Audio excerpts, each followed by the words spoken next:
Hey guys, episode 23. Talo. Nakaligtas si Erin pero talo. Mission failed sila. Ngayon, parang ano na daw, re-revoke na yung ano nila ni Si Erin. Erin, wala na sa pangangasiwa ni Levi. Siguro.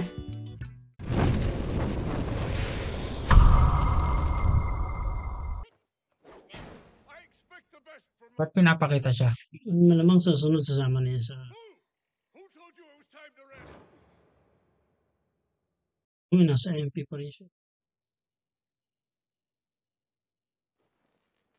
Passing through here today. Is that so? Well, then maybe this time they'll just... Tatay niya, oh. Mahaba buhok ng tatay niya eh. Oo nga pala. Pass through and seal the gate shut behind. Hey, sorry about that. Back to business. Whose turn was it? Tuso ka lang, nag-iinom eh. Damn. Hindi nang pinili siya na. Ano pangalan nito? That right. Oo. The amount of Ililipat yan. imagined. Kaya yung talent mo dyan eh. That is why I chose to join, but still, I might have thought twice if I... Is that so bad? To some people, it makes you weak. But in order... Critical na talaga pala to eh, no?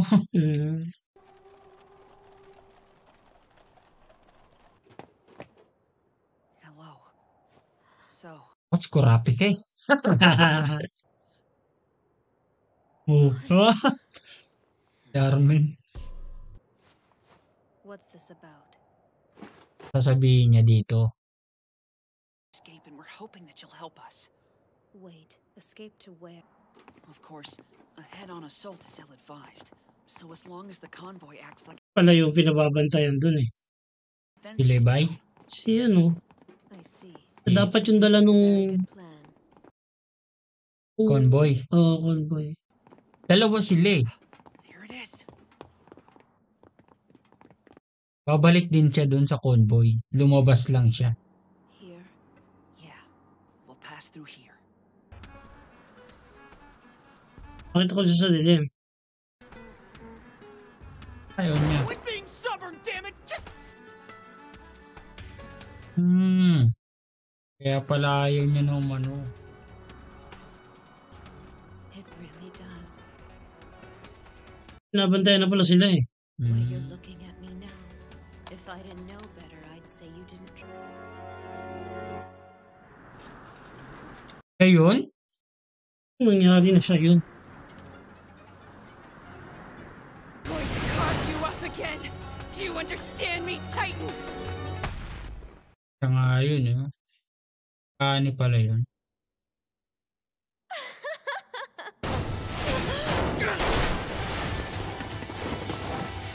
Kaya pala nagsuot siya nung sing-sing eh.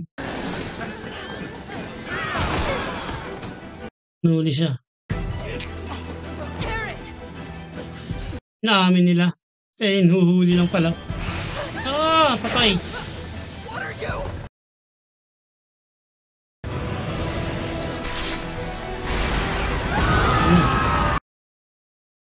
Transform na. Kailangan nang mahiwa siya ng bakal eh. Yun, di ba? Yun yung technique.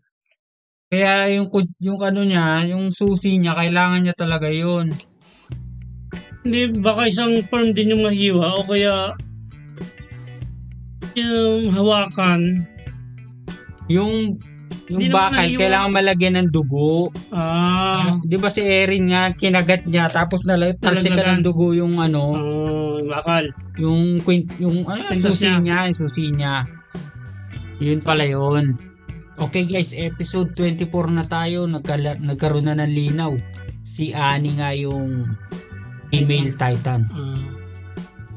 I-export pala siya, no? Hindi ko lang maintindihan. Bakit may mga nakaabang na?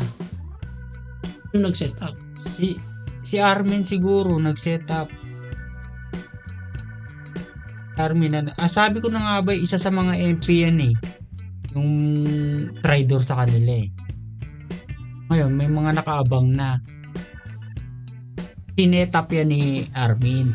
Kinausap niya si Annie. Tapos, ganyan, pinaabang niya na yung mga tao sa gilid. Bakit siya dyan palit ng ano, di alam na siya nga. Ayaw niyang bumaba. Bakit ayaw niyang bumaba? At saka bakit siya dyan nag-transform? Alam na siya nga yun. Oo. Okay, Di ba tignan na. nahuli lang naman yung identity niya kaya gusto mo ano, para malaman, mapatunayan nila na nasa loob talaga may nagko-control. Baka taga-MP o taga-loob pa. Di ba? Yun yung mission nila nung una kaya sila lumabas, di ba? Oo. Para mapatunayan na kung totoong kalaban nasa loob. Ewan ko. Parang dun sa labas, nung nasa labas sila, parang malambot siya, no, si Annie. Nung nag-Titan form siya, hindi niya pinatay si Armin. Patay na dapat si Armin nun eh. Ano eh, daming hindi... Tsaka si ano eh, pwede niya naman patayin na rin si bida, si Eren. Erin kung gusto niya eh, wala siyang intensyong patayin. Tsaka nung una pa lang, ay hindi, kasi siguro ayaw niya pa ibulgar nung identity niya. Baka siguro ngayon, gusto niya nang lumantad. Tingnan na natin. Okay guys, episode 24. A good person for you. For now at least. It looks like Alam na nga ni Armin pero hindi pa lang siya sigurado. I'm going to gamble too. And here's my wager.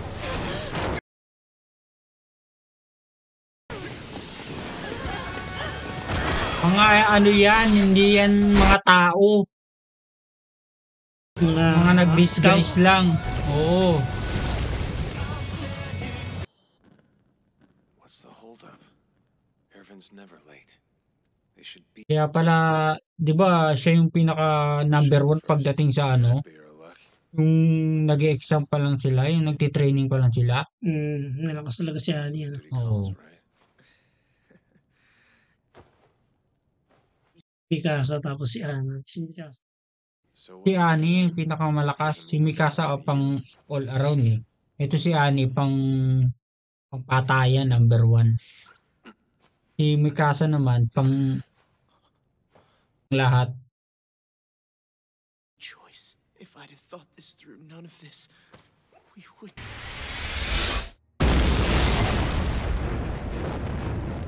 Alam na pala ni Erwin. It's Annie Leonhardt. She's desperate. That makes her all the more dangerous. Ayaw niya talagang patayin si Erin, ano? Gusto niya lang makuha. Damn it. Siguro. We're cut off. Selves. Hindi nga obra.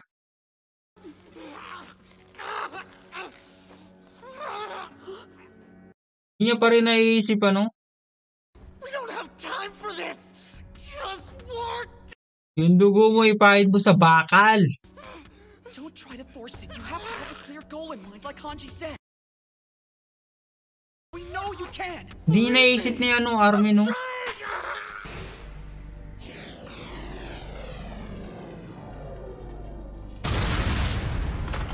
Papa nga Sipa pala yun. yun. Hindi naman pinakita kasi. Dig deep. Mikasa! Armin! Don't do this. I'm not. Ay, matatapos na yung season 1, di pa rin alam niya ano, kung paano mag-transform. Eh ba't nung kinalaban niya si Annie, nakapag-transform siya, no? The world is a cruel place. Wala naman siyang hawak na bakal. Diba? Oh, wala. Baka sa utak niya lang, kailangan determinado lang siya mag-transform.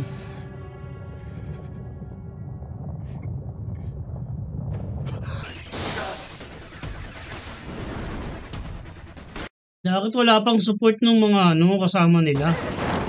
Eh, pinlano nila yan, di ba?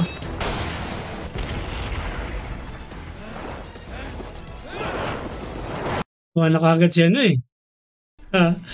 Yung scientist glade. Magta-transform lang yan eh, tapos babalik ulit eh. And here I was convinced having a plan C was nothing short of paranoid. God is above monsters. We have to obey. Ala naman si Erin eh. Wala si Rick. Makapag-transform siya kung buo yung loob niya eh. Pero si ano, kaya mag-transform. Ibig sabihin, kaya niya rin yun kasi nagawa niya sa kutsara eh.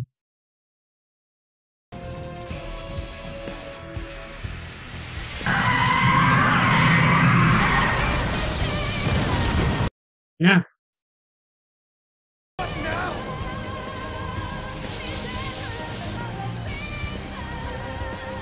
Magiging battleground nyo.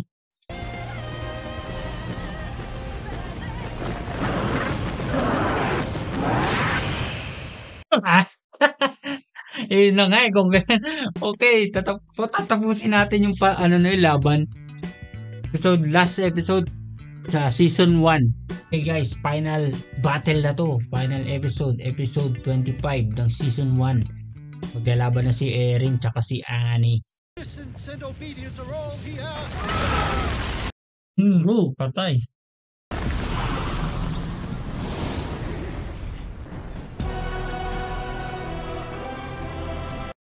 Patay lahat.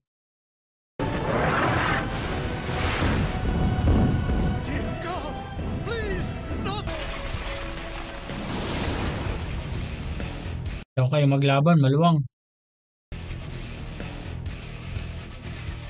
In our humanity, what we fought, we become.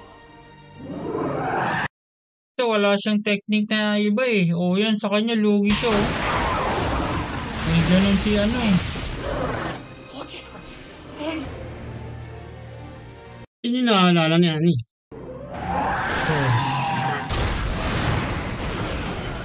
Halo si Erin dyan eh. Tignan mo oh. Pinagat. I believe in you. I owe. Tay niya? Tatay niya siguro yun.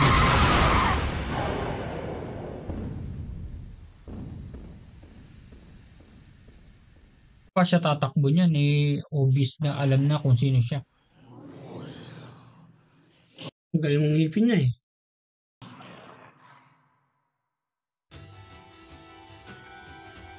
Saan siya tatakbo?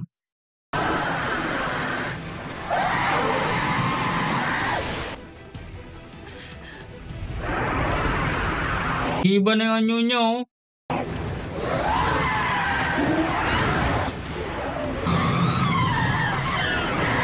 Oh, ano mo, iba na siya oh.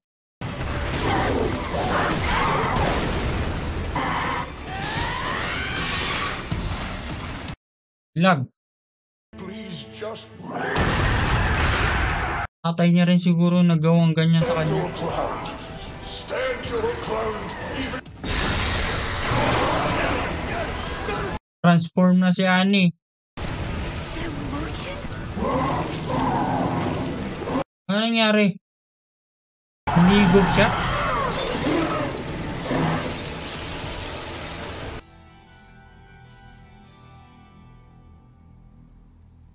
Dumating si Levi. Buti.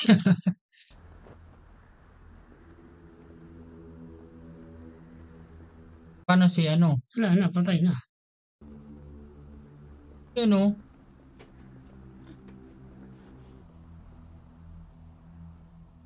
Nahaluan na siya eh. Diba?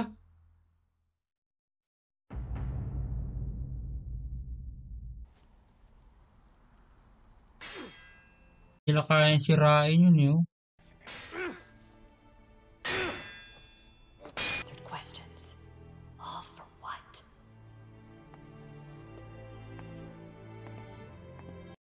Kaiba naman yung power niya. Ay, lilibig niya yung sarili niya. Pwede niya pala gawin yun. Inrestalize niya, no?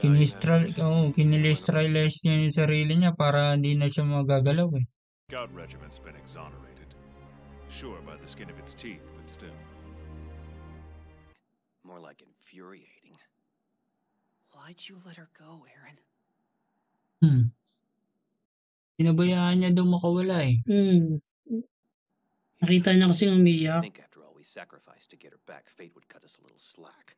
It's Found every last one. The initiative is ours. Starting now, we launch an attack on the Titans within our walls. Tama mo. May mga traidor talaga dyan sa kanila. Bakit kaya? Kinokontrol nga nila yung ano, population ng mga tao. They were charged with guarding Saka yung ano dyan, kasi yung mga tax ng tao, day and night. parang ginawa na lang nila, parang Far long kontrolado na nila lahat yung tax sa kanila pupunta, lahat humanity to discover the true na nature manipulate of na. what it held captive. Parang Ngayon yung susi, kwintas-kwintas na naman lagi pala eh. Hindi niya lang nilabas si Glenn eh. parang meron kasing di malinaw eh. Tingnan mo, bakit kailangan nilang maglagay ng Titan sa loob? May mga Titan sa loob. Bakit? Anong may mga Titan? Mga Titan sa loob, tapos tinutulungan ng mga Titan na yun na nasa loob basagin yung wall para yung mga Titan normal makapasok. Titan Paano makapasok. kung magbawas ng Tao. tao? Kasi wala nang lupa na titira ng mga tao, sobrang dami, ganun. Kasi 100 years na puro Titan yung enclose na sila. Ibig sabihin, nakapagparami na rin yung tao. Siguro, ganito ginagawa nila. Para kinokontrol lang nila yung populasyon kasi yung pagkain. Limitado na lang. No sense yun eh. Kasi kung pinagpapatay nila yung mga Titans, di makakapag-expand sila palabas. Hindi na nga nila yun na siguro na mag-expand. Kinokontrol lang nila yung gobyerno sa loob. Baka mayroon pang mas malalim na dahilan. Susunod pa natin malalaman. Kasi parang nonsense yung ganun eh. Kasi kung gusto mo talaga, pwede kayo magpalaki eh. Mas kung pera lang yung pag-uusapan nila, kung gusto mo patayin nila yung wall, open nila ng mas malaki, mag-create sila panibagong wall, di ba? Paano nga sila mag-create kung nandiyan yung mga Titan na? Yun nga eh, kailangan nilang yung mga scout nga, di ba, tudurugin nila yung mga nasa paligid lang na Hindi nga malinaw paano dumami yung mga Titans, di ba? Ayun, isa pa rin yung paano dumami yung mga Titan. Dami pang tanong guys. Dami pa nating katanungan sa palabas na to. So sa susunod, magkita-kita tayo ulit sa season 2. Papanoorin natin season 2 nito. Maraming salamat sa panonood kasama namin guys. Sa mga hindi pa nakasubscribe sa channel natin, subscribe na. At see you again. Bye bye.